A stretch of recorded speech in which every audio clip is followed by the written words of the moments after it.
warahmatullahi wabarakatuh. Waalaikumsalam warahmatullahi wabarakatuh. Selamat malam rekan-rekan dimanapun kalian berada. Kami dari kelompok 7 tafsir ayat 6 ingin berdiskusi mengenai hukum menyembelihkan ilmu. Di sini kelompok 7 beranggotakan 3 orang, yaitu yang pertama Bila Ratu Zahra Widodo dengan nomor NIM 202131039. Yang kedua Akifika Efik Treviona dengan nomor NIM 202131044. Yang ketiga saya sendiri Muhammad Riswatoni dengan nomor NIM 202131059. Di sini akan saya mulai pertanyaan. Yang pertama untuk Mbak Adina, pertanyaan yang pertama, bagaimana peranan agama dalam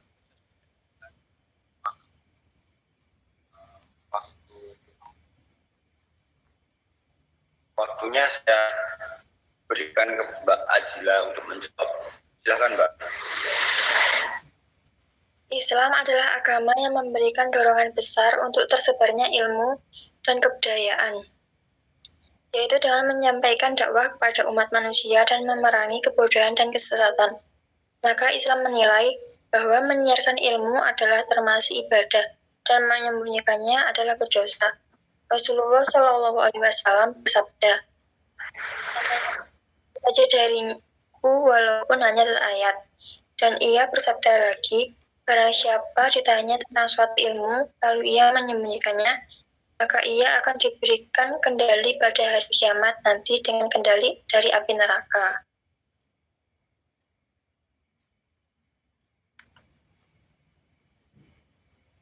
Sudah Mbak Adila?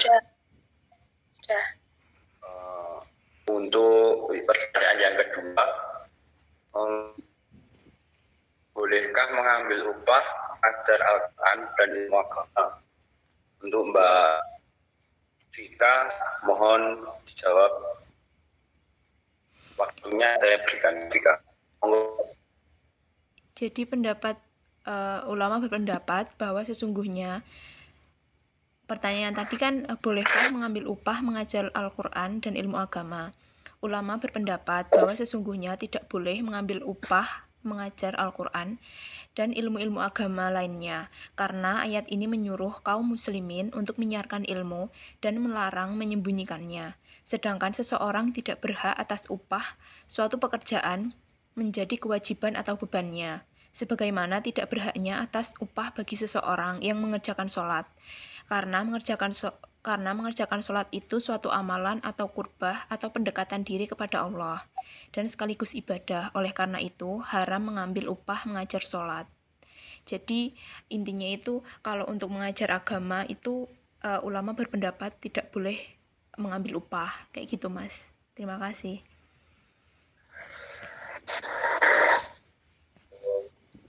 Adanya berarti nggak boleh mengambil upah itu ya Mbak? Iya, nggak boleh. Kecuali kalau guru gitu, upah ya itu memang kewajiban guru kan, dapetnya juga gaji. Tapi kalau untuk mengajarkan nggak boleh. Terima kasih Vika jawabannya. Mungkin saya lanjutkan ke pertanyaan yang selanjutnya ya Pak. Oke Mas. Untuk yang pertanyaan selanjutnya, apakah hukum menyembunyikan ilmu agama? Berarti hukum menyembunyikan ilmu agama itu gimana gitu Pak? Adila silahkan menjawab, waktunya saya berikan. Hukum menyembunyikan ilmu agama. Barang siapa yang mengetahui suatu ilmu lalu menyembunyikannya dari manusia padahal mereka membutuhkannya, berarti ia telah melakukan dosa yang amat besar.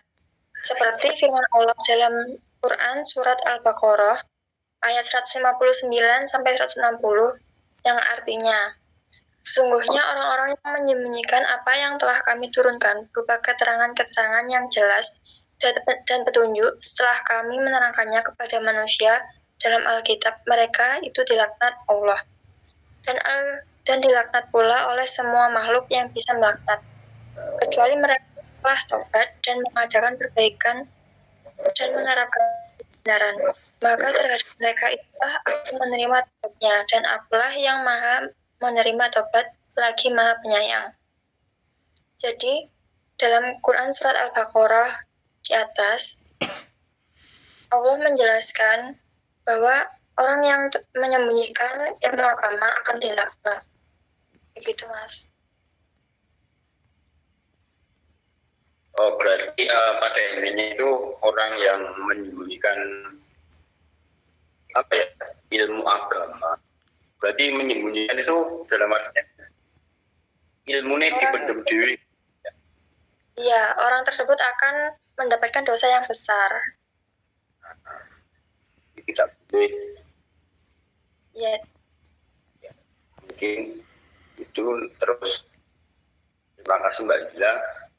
Untuk pertanyaan selanjutnya, apakah Quran surat Al-Baqarah ayat 159 sampai 160 ini khusus diperkenakan untuk pendeta-pendeta yang kami saja?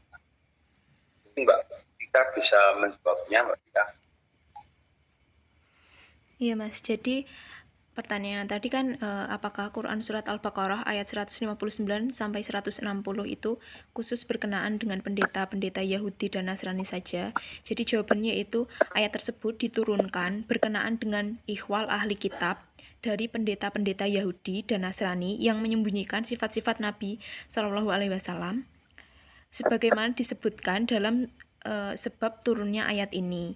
Tetapi lebih luas ayat ini mengena kepada setiap orang yang menyembunyikan ayat-ayat Allah, yang menyembunyikan hukum-hukum agama, karena yang terpakai sebagaimana dikatakan oleh ulama ushul dan keumumannya, lafalnya bukan kekhususannya sebabnya. Jadi Al-Baqarah ayat 159 sampai 160 ini diturunkan berkenaan dengan ikhwal atau ahli kitab dari pendeta-pendeta Yahudi, kayak gitu Mas. Mungkin jawabannya cuma itu yang bisa saya berikan. Terima kasih Mas. Berarti ini ayat ini diturunkan itu sebenarnya buat semua manusia ya, Mbak? Ya. Cuma terkhusus pendeta Yahudi dan Nasrani. Iya, buat yang agama Islam lah kayak gitu. Kalau Al-Baqarah kan suratnya itu agama Islam kayak gitu. Baik, mungkin saya rasa cukup Mbak ya pertanyaannya.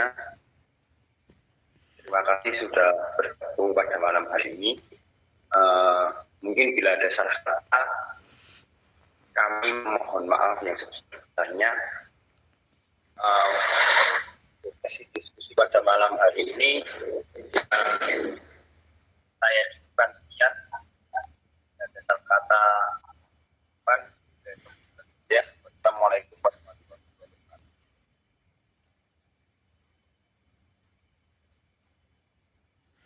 Waalaikumsalam warahmatullahi wabarakatuh.